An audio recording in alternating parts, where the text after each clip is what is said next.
사무엘상을 공부하고 있습니다. 지난 시간에 사무엘상 1장에 나오는 사무엘의 아버지 엘가나와 사무엘의 어머니 한나, 또 브린나에 대해서 배웠습니다. 사무엘의 어머니 한나는 아들이 없었습니다. 그래서 성전에 가서 기도했습니다. 그리고 하나님께서 사무엘을 주셨는데 이 아들이 젖을 뗀 후에 하나님 앞에 사무엘을 바쳤습니다. 이제 사무엘은 자기 부모 집을 떠나 성전에서 먹고 자고 살아갑니다. 사무엘이 아직 나이가 어리기 때문에 당시 제사장 엘리의 심부름하면서 지냅니다. 하루는 사무엘이 잠을 자려고 누웠는데 사무엘아 사무엘아 부르는 소리가 들렸습니다. 그래서 사무엘은 자기의 스승 엘리 제사장이 부르는 줄 알고 엘리 제사장에게 달려갔습니다.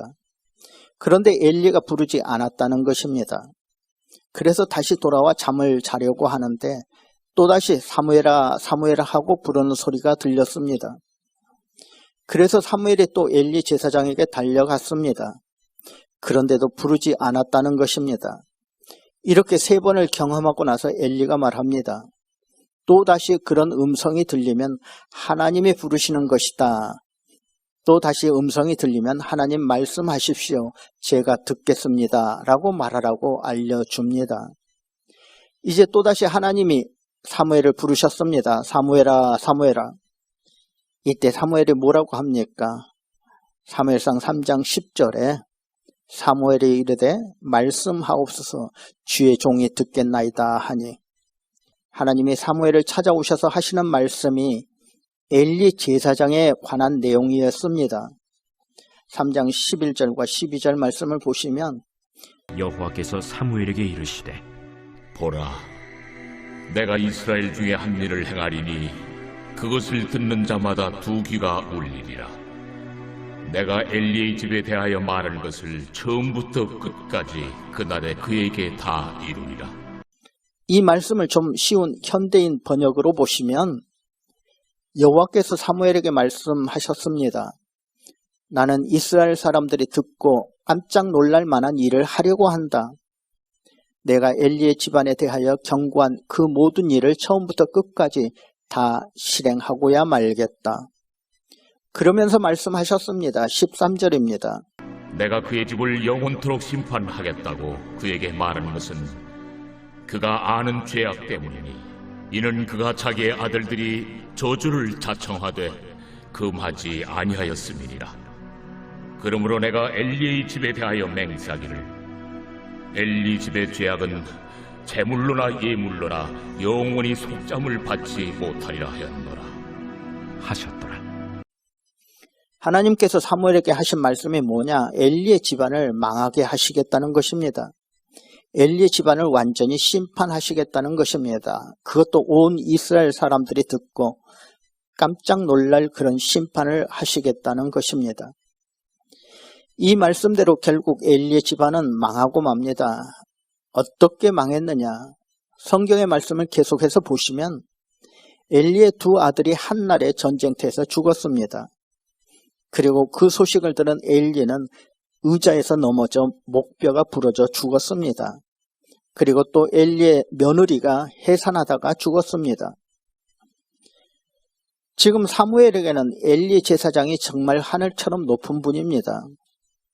사무엘은 엘리 제사장 심부름하는 심부름꾼이었습니다. 그런데 자기 스승 엘리 제사장이 망한다는 것이었습니다. 이때가 사무엘이 아직 나이가 어렸을 때입니다. 성경에는 기록되어 있지 않지만 엘리 제사장은 아주 기분이 나빴을 것입니다.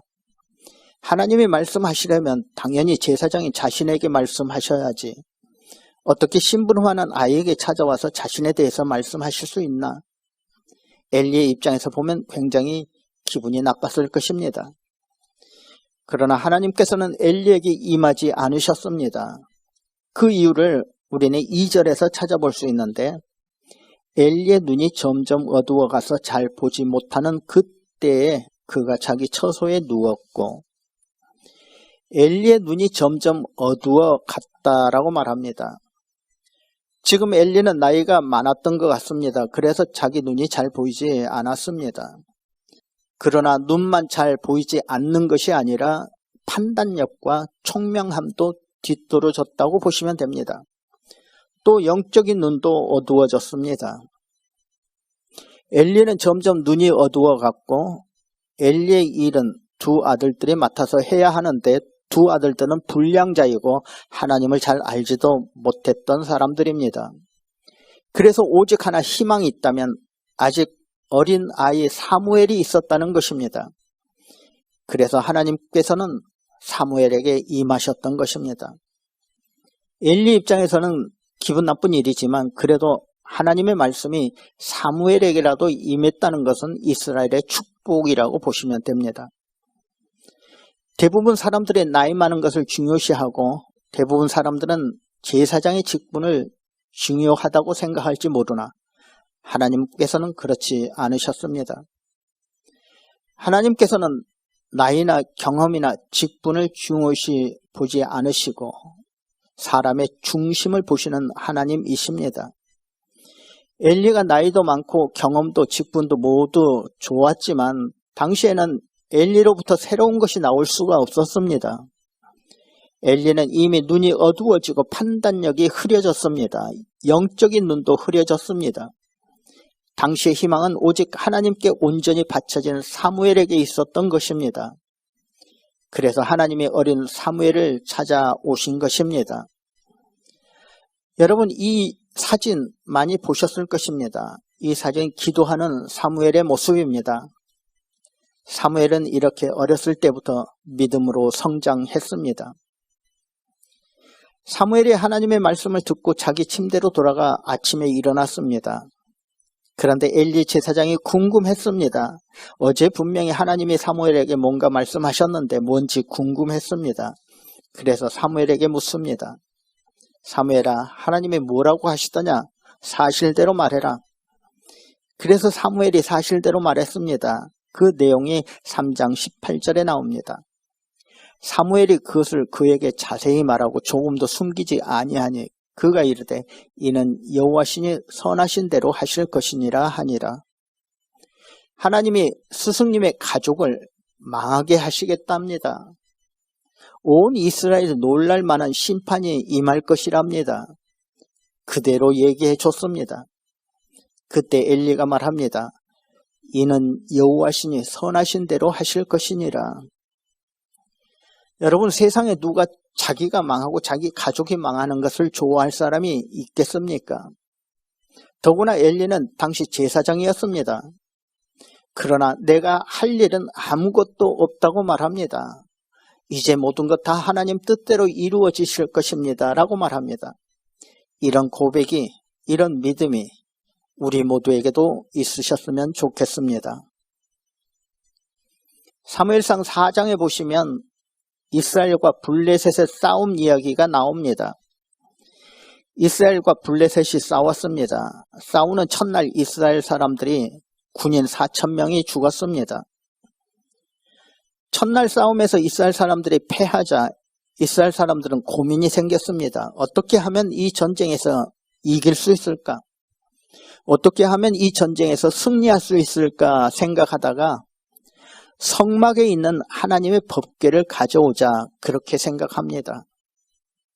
지금까지 하나님의 법궤가 함께하면 승리했는데 하나님의 법궤를 가져오면 승리할 수 있을 것이다 이렇게 생각했습니다. 그래서 하나님의 법궤를 전쟁터로 가져왔습니다. 그 내용이 사무엘상 4장 4절에 나옵니다.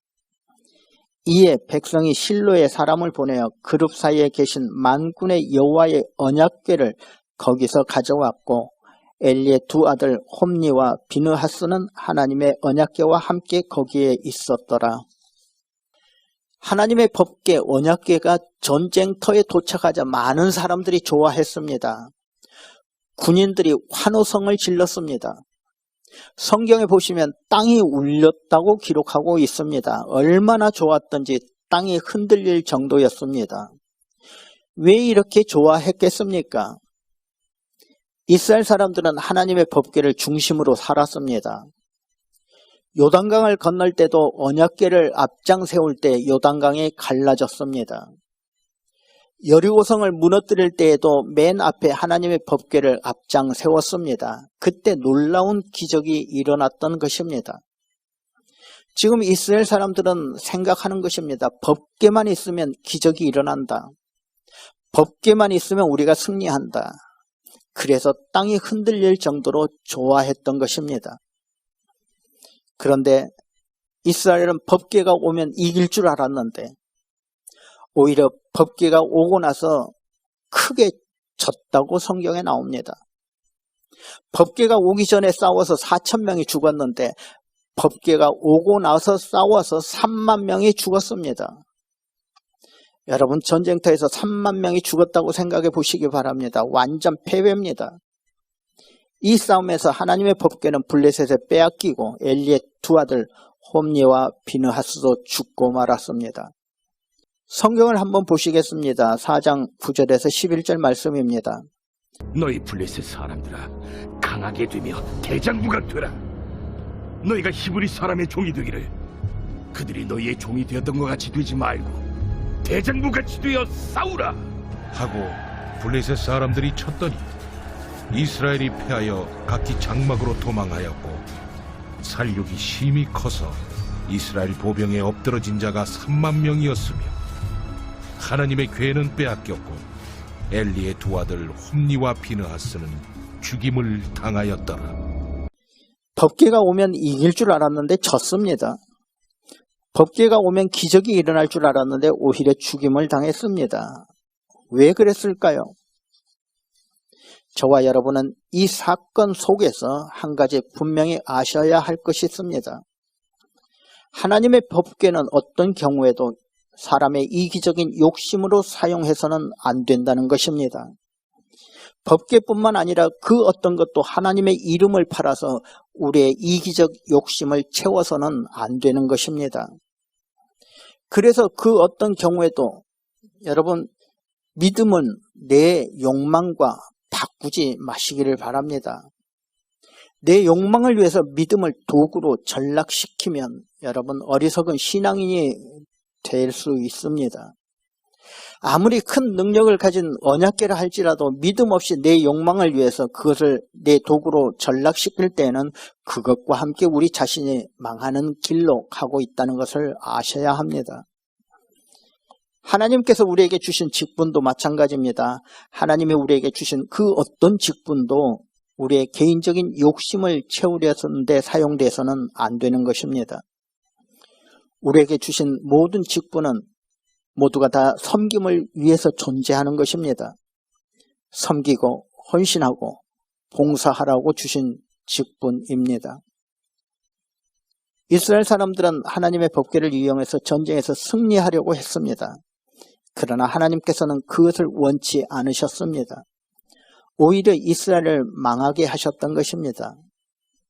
이 일로 인해 법궤는 빼앗기고 엘리의 두 아들이 죽었다는 소리를 듣고 엘리 제사장은 의자에 앉아 있다가 뒤로 자빠져 목이 부러져 죽었습니다. 또 엘리 제사장의 며느리는 애를 낳다가 죽었습니다. 엘리의 집안이 다 망해버렸습니다. 그런데 엘리의 며느리가 애를 낳다 죽으면서 그 아들에게 이름을 지어줬습니다. 그 이름이 아가봇입니다.